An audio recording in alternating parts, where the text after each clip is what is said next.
بسم اللہ الرحمن الرحیم،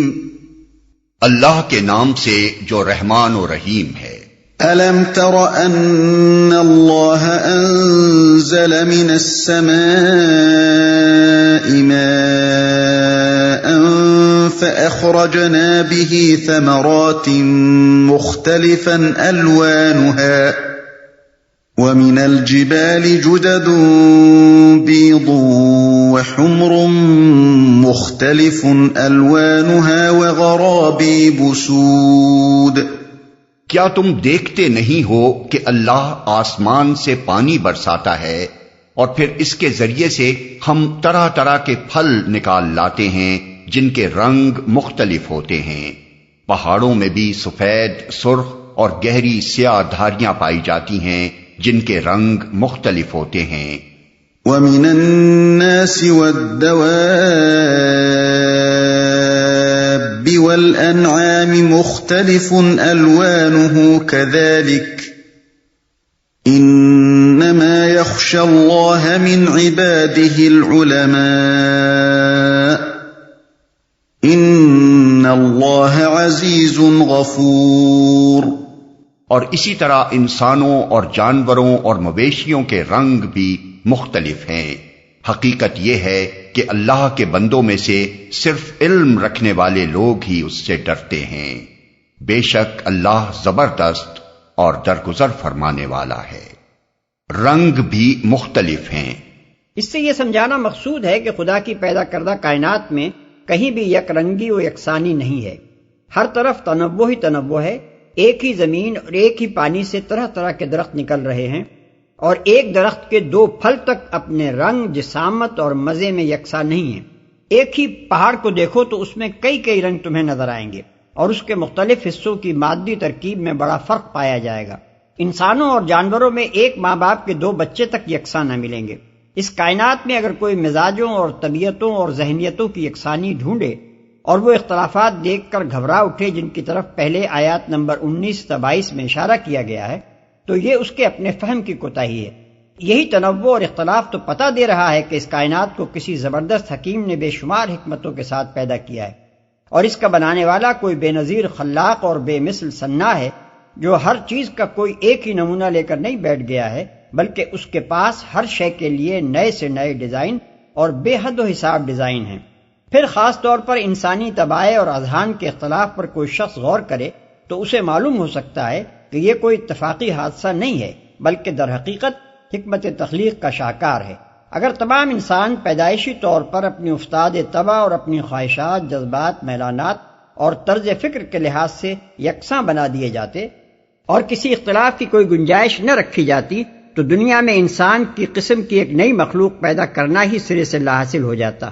خالق نے جب اس زمین پر ایک ذمہ دار مخلوق اور اختیارات کی حامل مخلوق وجود میں لانے کا فیصلہ کیا تو اس فیصلے کی نوعیت کا لازمی تقاضا یہی تھا کہ اس کی ساخت میں ہر قسم کے اختلافات کی گنجائش رکھی جاتی۔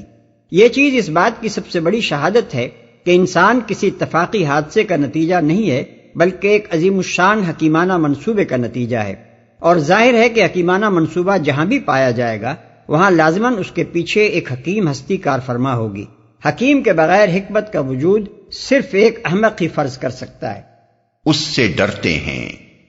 یعنی جو شخص اللہ کی صفات سے جتنا زیادہ ناواقف ہوگا وہ اس سے اتنا ہی بے خوف ہوگا، اور اس کے برعکس جس شخص کو اللہ کی قدرت، اس کے علم، اس کی حکمت، اس کی قہاری و جباری اور اس کی دوسری صفات کی جتنی معرفت حاصل ہوگی اتنا ہی وہ اس کی نافرمانی سے خوف کھائے گا۔ پس در حقیقت اس آیت میں علم سے مراد فلسفہ و سائنس اور تاریخ و ریاضی وغیرہ درسی علوم نہیں ہیں، بلکہ صفات الہی کا علم ہے، قطع نظر اس سے کہ آدمی خواندہ ہو یا نہ خواندہ۔ جو شخص خدا سے بے خوف ہے وہ علامہ دہر بھی ہو تو اس علم کے لحاظ سے جاہل محض ہے، اور جو شخص خدا کی صفات کو جانتا ہے اور اس کی خشیت اپنے دل میں رکھتا ہے وہ ان پڑھ بھی ہو تو ذی علم ہے۔ اسی سلسلے میں یہ بات بھی جان لینی چاہیے کہ اس آیت میں لفظ علماء سے وہ اصطلاحی علماء بھی مراد نہیں ہیں جو قرآن و حدیث اور فقہ و کلام کا علم رکھنے کی بنا پر علماء دین کہے جاتے ہیں۔ وہ اس آیت کے مصداق صرف اسی صورت میں ہوں گے جبکہ ان کے اندر خدا ترسی موجود ہو۔ یہی بات حضرت عبداللہ ابن مسعود رضی اللہ عنہ نے فرمائی ہے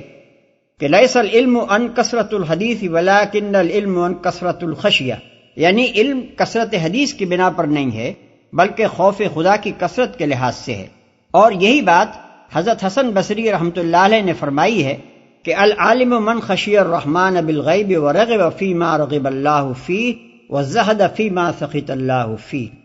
یعنی عالم وہ ہے جو اللہ سے بے دیکھے ڈرے، جو کچھ اللہ کو پسند ہے اس کی طرف وہ راغب ہو، اور جس چیز سے اللہ ناراض ہے اس سے وہ کوئی دلچسپی نہ رکھے۔ درگزر فرمانے والا ہے، یعنی وہ زبردست تو ایسا ہے کہ نافرمانوں کو جب چاہے پکڑ لے، کسی میں یارہ نہیں کہ اس کی پکڑ سے بچ نکلے، مگر یہ اس کی شان عفو و درگزر ہے جس کی بنا پر ظالموں کو مہلت ملے جا رہی ہے۔ ان الذين يتلون كتاب الله واقاموا الصلاه وانفقوا مما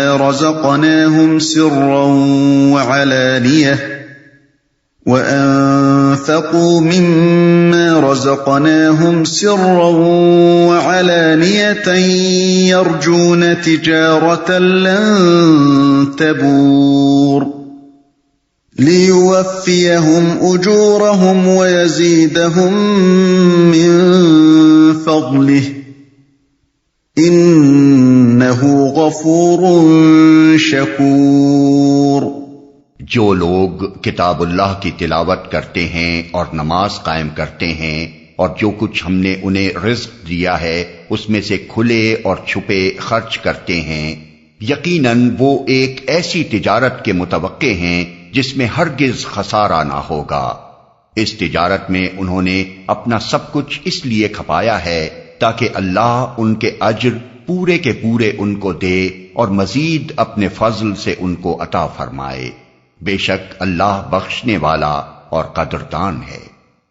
ان کو عطا فرمائے۔ اہل ایمان کے اس عمل کو تجارت سے اس لیے تشبیہ دی گئی ہے کہ آدمی تجارت میں اپنا سرمایہ اور محنت و قابلیت اس امید پر صرف کرتا ہے کہ نہ صرف اصل واپس ملے گا اور نہ صرف وقت اور محنت کی اجرت ملے گی بلکہ کچھ مزید منافع بھی حاصل ہوگا۔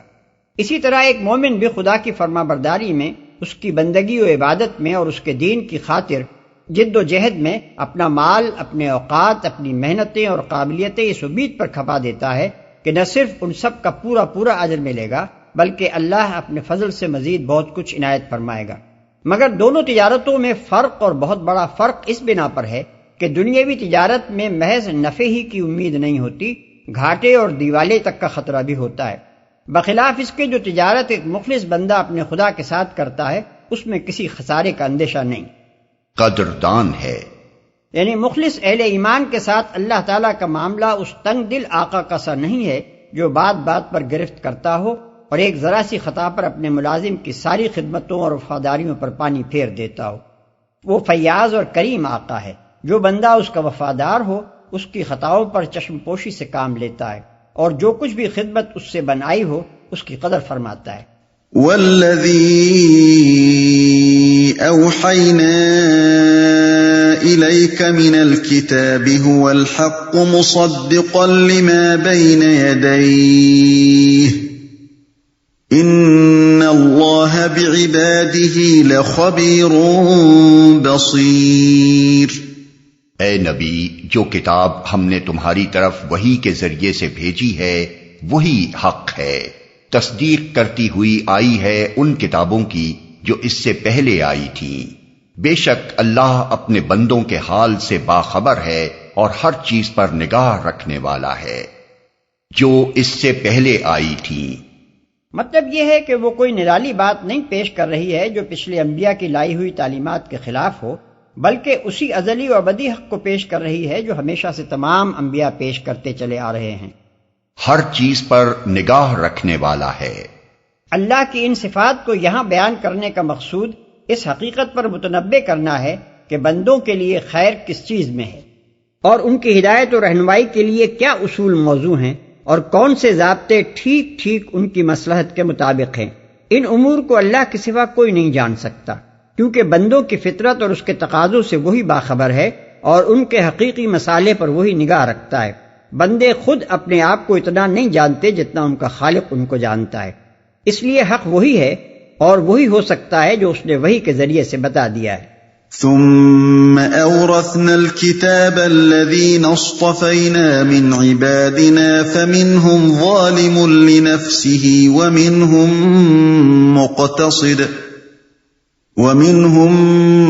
مقتصد ومنهم سابق بالخيرات بإذن الله ذلك هو الفضل الكبير۔ پھر ہم نے اس کتاب کا وارث بنا دیا ان لوگوں کو جنہیں ہم نے اس وراثت کے لیے اپنے بندوں میں سے چن لیا۔ اب کوئی تو ان میں سے اپنے نفس پر ظلم کرنے والا ہے اور کوئی بیچ کی راس ہے اور کوئی اللہ کے اذن سے نیکیوں میں سبقت کرنے والا ہے۔ یہی بہت بڑا فضل ہے۔ اپنے بندوں میں سے چن لیا، مراد ہیں مسلمان جو پوری نوع انسانی میں سے چھانٹ کر نکالے گئے ہیں تاکہ وہ کتاب اللہ کے وارث ہوں اور محمد صلی اللہ علیہ وسلم کے بعد اسے لے کر اٹھیں۔ اگرچہ کتاب پیش تو کی گئی ہے سارے انسانوں کے سامنے، مگر جنہوں نے آگے بڑھ کر اسے قبول کر لیا وہی اس شرف کے لیے منتخب کر لیے گئے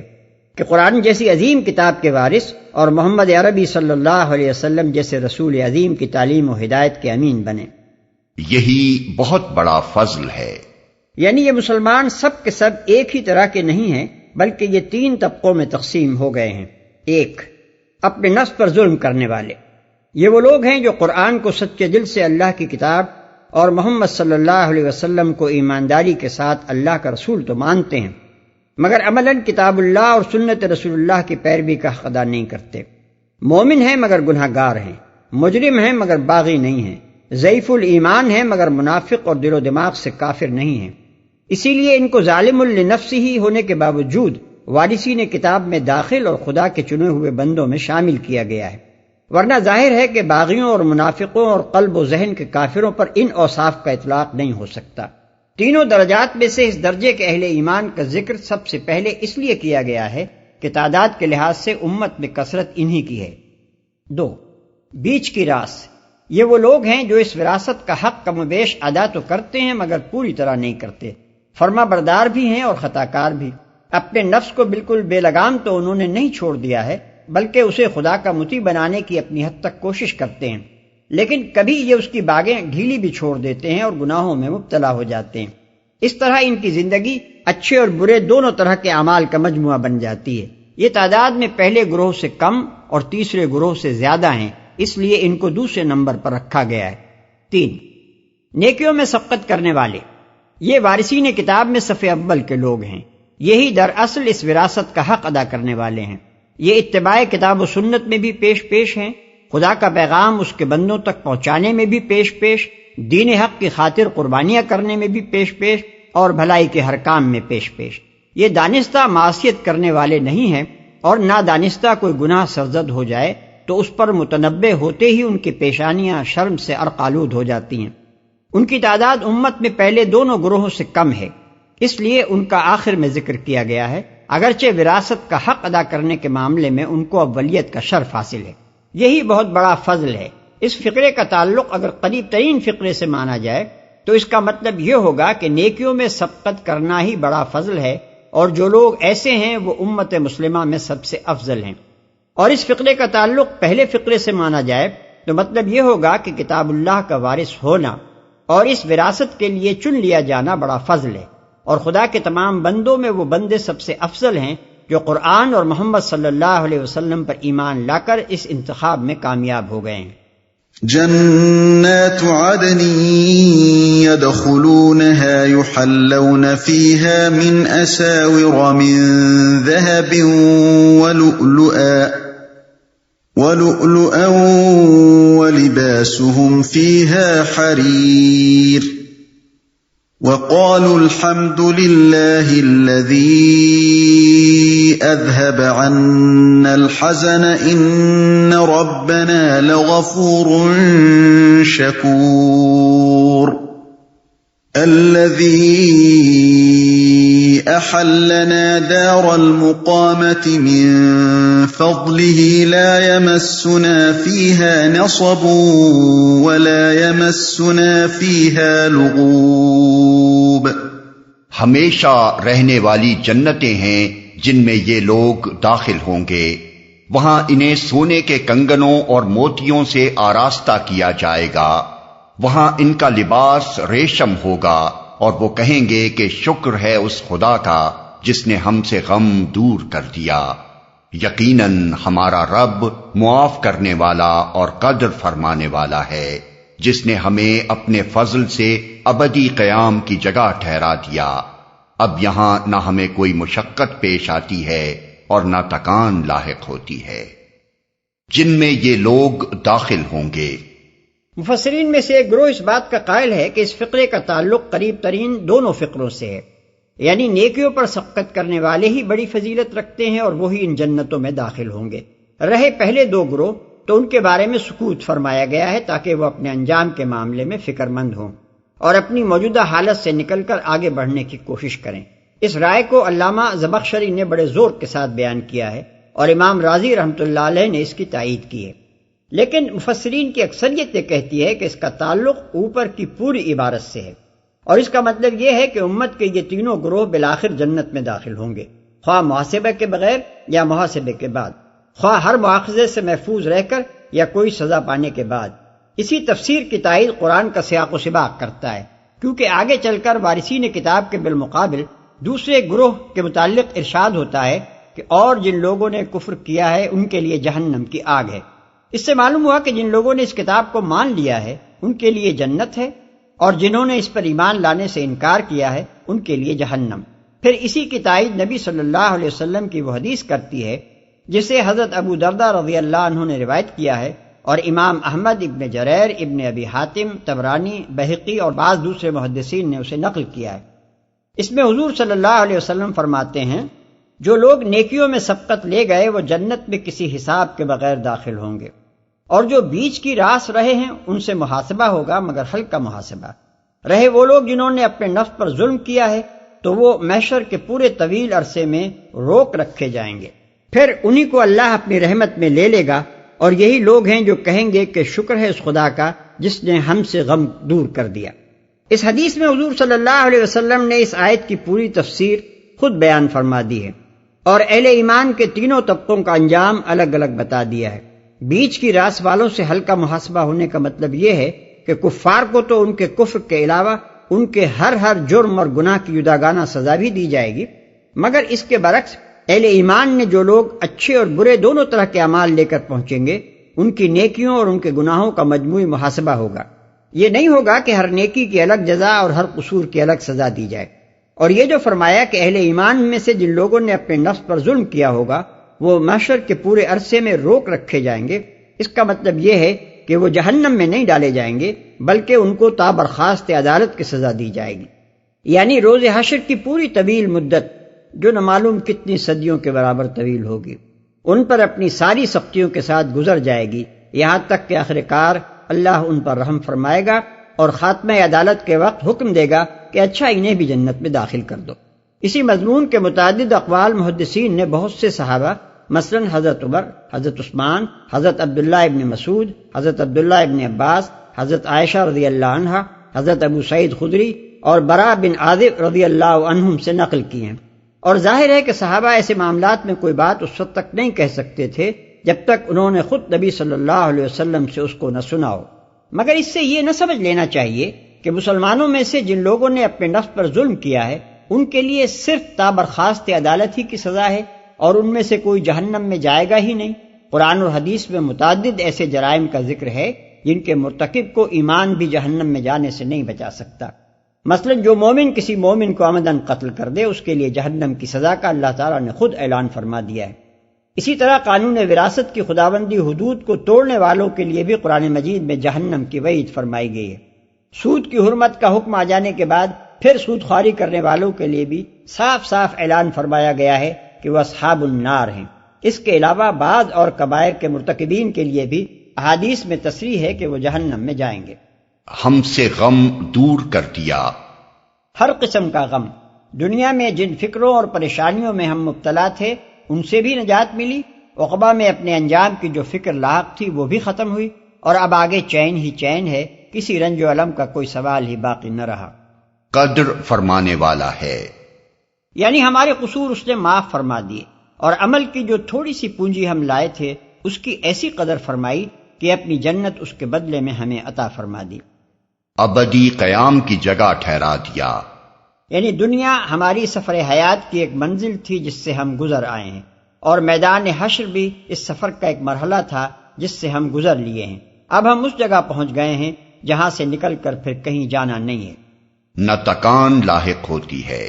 بالفاظ دیگر ہماری تمام محنتوں اور تکلیفوں کا خاتمہ ہو چکا ہے، اب یہاں ہمیں کوئی ایسا کام نہیں کرنا پڑتا جس کے انجام دینے میں ہم کو مشقت پیش آتی ہو اور جس سے فارغ ہو کر ہم تھک جاتے ہیں۔ والذین کفروا لهم نار جہنم لا يقضى علیہم فیموتوا ولا یخفف عنہم من عذابها کذالک نجزی کل کفور۔ اور جن لوگوں نے کفر کیا ہے ان کے لیے جہنم کی آگ ہے، نہ ان کا قصہ پاک کر دیا جائے گا کہ مر جائیں، اور نہ ان کے لیے جہنم کے عذاب میں کوئی کمی کی جائے گی۔ اس طرح ہم بدلہ دیتے ہیں ہر اس شخص کو جو کفر کرنے والا ہو۔ جن لوگوں نے کفر کیا ہے یعنی اس کتاب کو ماننے سے انکار کر دیا ہے جو اللہ تعالیٰ نے محمد صلی اللہ علیہ وسلم پر نازل فرمائی ہے۔ وهم يصطرخون فيها ربنا اخرجنا نعمل صالحا غير الذي كنا نعمل اولم نعمركم ما يتذكر فيه من تذكر وجاءكم النذير فذوقوا فما للظالمین من نصیر۔ وہ وہاں چیخ چیخ کر کہیں گے کہ اے ہمارے رب، ہمیں یہاں سے نکال لے تاکہ ہم نیک عمل کریں ان اعمال سے مختلف جو پہلے کرتے رہے تھے۔ انہیں جواب دیا جائے گا، کیا ہم نے تم کو اتنی عمر نہ دی تھی جس میں کوئی سبق لینا چاہتا تو سبق لے سکتا تھا، اور تمہارے پاس متنبع کرنے والا بھی آ چکا تھا۔ اب مزہ چکھو، ظالموں کا یہاں کوئی مددگار نہیں ہے۔ سبق لے سکتا تھا، اس سے مراد ہر وہ عمر ہے جس میں آدمی اس قابل ہو سکتا ہو کہ اگر وہ نیک و بد اور حق و باطل میں امتیاز کرنا چاہے تو کر سکے، اور گمراہی چھوڑ کر ہدایت کی طرف رجوع کرنا چاہے تو کر سکے۔ اس عمر کو پہنچنے سے پہلے اگر کوئی شخص مر چکا ہو تو اس آیت کی روح سے اس پر کوئی مواخذہ نہ ہوگا، البتہ جو اس عمر کو پہنچ چکا ہو وہ اپنے عمل کے لیے لازماً جواب دہ قرار پائے گا، اور پھر اس عمر کے شروع ہو جانے کے بعد جتنی مدت بھی وہ زندہ رہے اور سنبھل کر راہ راست پر آنے کے جتنے مواقع بھی اسے ملتے چلے جائیں، اتنی ہی اس کی ذمہ داری شدید تر ہوتی چلی جائے گی، یہاں تک کہ جو شخص بڑھاپے کو پہنچ کر بھی سیدھا نہ ہو اس کے لیے کسی عذر کی گنجائش باقی نہ رہے گی۔ یہی بات ہے جو ایک حدیث میں حضرت ابو ہریرہ رضی اللہ تعالیٰ عنہ اور حضرت سعد بن سعد ساعدی رضی اللہ عنہ نے نبی صلی اللہ علیہ وسلم سے نقل فرمائی ہے کہ جو شخص کم عمر پائے اس کے لیے تو عذر کا موقع ہے، مگر 60 سال اور اس سے اوپر عمر پانے والے کے لیے کوئی عذر نہیں ہے۔ بخاری، احمد، نسائی، ابن جریر اور ابن ابی حاتم وغیرہ۔ ان اللہ عالم غیب السماوات والارض انہ علیم بذات الصدور۔ بے شک اللہ آسمانوں اور زمین کی ہر پوشیدہ چیز سے واقف ہے، وہ تو سینوں کے چھپے ہوئے راز تک جانتا ہے۔ هو الذی جعلکم خلائف فی الارض فمن كفر فعليه كفره ولا يزيد الكافرين كفرهم عند ربهم إلا مقتا ولا يزيد الكافرين كفرهم إلا خسارا۔ وہی تو ہے جس نے تم کو زمین میں خلیفہ بنایا ہے، اب جو کوئی کفر کرتا ہے اس کے کفر کا وبال اسی پر ہے، اور کافروں کو ان کا کفر اس کے سوا کوئی ترقی نہیں دیتا کہ ان کے رب کا غضب ان پر زیادہ سے زیادہ بھڑکتا چلا جاتا ہے۔ کافروں کے لیے خسارے میں اضافے کے سوا کوئی ترقی نہیں۔ زمین میں خلیفہ بنایا ہے، اس کے دو مطلب ہو سکتے ہیں۔ ایک یہ کہ اس نے پچھلی نسلوں اور قوموں کے گزر جانے کے بعد اب تم کو ان کی جگہ اپنی زمین میں بسایا ہے، اور دوسرا یہ کہ اس نے تمہیں زمین میں تصرف کے جو اختیارات دیے ہیں وہ اس حیثیت سے نہیں ہیں کہ تم ان چیزوں کے مالک ہو، بلکہ اس حیثیت سے ہیں کہ تم اصل مالک کے خلیفہ ہو۔ اس کے کفر کا وبال اسی پر ہے۔ اگر پہلے فقرے کا یہ مطلب لیا جائے کہ تم کو پچھلی قوموں کو جانشین بنایا ہے، تو اس فقرے کے معنی یہ ہوں گے کہ جس نے گزشتہ قوموں کے انجام سے کوئی سبق نہ لیا اور وہی کفر کا رویہ اختیار کیا جس کی بدولت وہ قومیں تباہ ہو چکی ہیں، وہ اپنی اس حماقت کا نتیجہ بد دیکھ کر رہے گا۔ اور اگر اس فقرے کا مطلب یہ لیا جائے کہ اللہ تعالیٰ نے تم کو اپنے خلیفہ کی حیثیت سے زمین میں اختیارات عطا کیے ہیں، تو اس فقرے کے معنی یہ ہوں گے کہ جو اپنی حیثیت خلافت کو بھول کر خود مختار بن بیٹھا، یا جس نے اصل مالک کو چھوڑ کر کسی اور کی بندگی اختیار کر لی، وہ اپنی اس باغیانہ روش کا برا انجام دیکھ لے گا۔ قل ارأيتم شركاءكم الذين تدعون من دون الله أروني ماذا خلقوا من الأرض أم لهم شرك في السماوات أم آتيناهم كتابا فهم على بينة منه بل إن يعد الظالمون بعضهم بعضا إلا غرورا۔ اے نبی، ان سے کہو، کبھی تم نے دیکھا بھی ہے اپنے ان شریکوں کو جنہیں تم خدا کو چھوڑ کر پکارا کرتے ہو؟ مجھے بتاؤ انہوں نے زمین میں کیا پیدا کیا ہے، یا آسمانوں میں ان کی کیا شرکت ہے؟ اگر یہ نہیں بتا سکتے تو ان سے پوچھو، کیا ہم نے انہیں کوئی تحریر لکھ کر دی ہے جس کی بنا پر یہ اپنے شرک کے لیے کوئی صاف سند رکھتے ہوں؟ نہیں، بلکہ یہ ظالم ایک دوسرے کو محض فریب کے جھانسے دیے جا رہے ہیں۔ ان شریکوں کو، اپنے شریک کا لفظ اس لیے استعمال فرمایا گیا ہے کہ در حقیقت وہ خدا کے شریک تو ہیں نہیں، مشرکین نے ان کو اپنے طور پر اس کا شریک بنا رکھا ہے۔ صاف سند رکھتے ہوں، یعنی کیا ہمارا لکھا ہوا کوئی پروانہ ان کے پاس ایسا ہے جس میں ہم نے یہ تحریر کیا ہو کہ فلاں فلاں اشخاص کو ہم نے بیماروں کو تندرست کرنے، یا بے روزگاروں کو روزگار دلوانے، یا حاجت مندوں کی حاجتیں پوری کرنے کے اختیارات دیے ہیں، یا فلاں فلاں ہستیوں کو ہم نے اپنی زمین کے فلاں حصوں کا مختار کار بنا دیا ہے، اور ان علاقوں کے لوگوں کی قسمتیں بنانا اور بگاڑنا اب ان کے ہاتھ میں ہے، لہذا ہمارے بندوں کو اب انہی سے دعائیں مانگنی چاہیے اور انہی کے حضور نذریں اور نیازیں چڑھانی چاہیے، اور جو نعمتیں بھی ملے ان پر انہی چھوٹے خداؤں کا شکر بجا لانا چاہیے۔ ایسی کوئی سند اگر تمہارے پاس ہے تو لاؤ اسے پیش کرو، اور اگر نہیں ہے تو خود ہی سوچو کہ یہ مشرکانہ عقائد اور اعمال آخر تم نے کس بنیاد پر ایجاد کر لیے ہیں۔ تم سے پوچھا جاتا ہے کہ زمین اور آسمان میں کہیں تمہارے ان بناوٹی معبودوں کے شریک خدا ہونے کی کوئی علامت پائی جاتی ہے؟ تم اس کے جواب میں کسی علامت کی نشاندہی نہیں کر سکتے۔ تم سے پوچھا جاتا ہے کہ خدا نے اپنی کسی کتاب میں یہ فرمایا ہے، یا تمہارے پاس یا ان بناوٹی معبودوں کے پاس خدا کا دیا ہوا کوئی پروانہ ایسا موجود ہے جو اس امر کی شہادت دیتا ہو کہ خدا نے خود انہیں وہ اختیارات عطا فرمائے ہیں جو تم ان کی طرف منسوب کر رہے ہو؟ تم وہ بھی پیش نہیں کر سکتے۔ اب آخر وہ چیز کیا ہے جس کی بنا پر تم اپنے یہ عقیدے بنائے بیٹھے ہو؟ کیا تم خدائی کے مالک ہو کہ خدا کے اختیارات جس جس کو چاہو بانٹ دو؟ جھانسے دیے جا رہے ہیں، یعنی یہ پیشوا اور پیر، یہ پنڈت اور پروہت، یہ کاہن اور وائز، یہ مجاور اور ان کے ایجنٹ محض اپنی دکان چمکانے کے لیے عوام کو الو بنا رہے ہیں، اور طرح طرح کے قصے گھڑ گھڑ کر لوگوں کو یہ جھوٹے بھروسے دلا رہے ہیں کہ خدا کو چھوڑ کر فلاں فلاں ہستیوں کے دامن تھام لوگے تو دنیا میں تمہارے سارے کام بن جائیں گے، اور آخرت میں تم چاہے کتنے ہی گناہ سمیٹ کر لے جاؤ وہ اللہ سے تمہیں بخشوا لیں گے۔ ان اللہ یمسک السماوات والارض ان تزولا وَلَئِن زَالَتَا إِنْ أَمْسَكَهُمَا مِنْ أَحَدٍ مِّن بَعْدِهِ إِنَّهُ كَانَ حَلِيمًا غَفُورًا۔ حقیقت یہ ہے کہ اللہ ہی ہے جو آسمانوں اور زمین کو ٹل جانے سے روکے ہوئے ہے، اور اگر وہ ٹل جائیں تو اللہ کے بعد کوئی دوسرا انہیں تھامنے والا نہیں ہے۔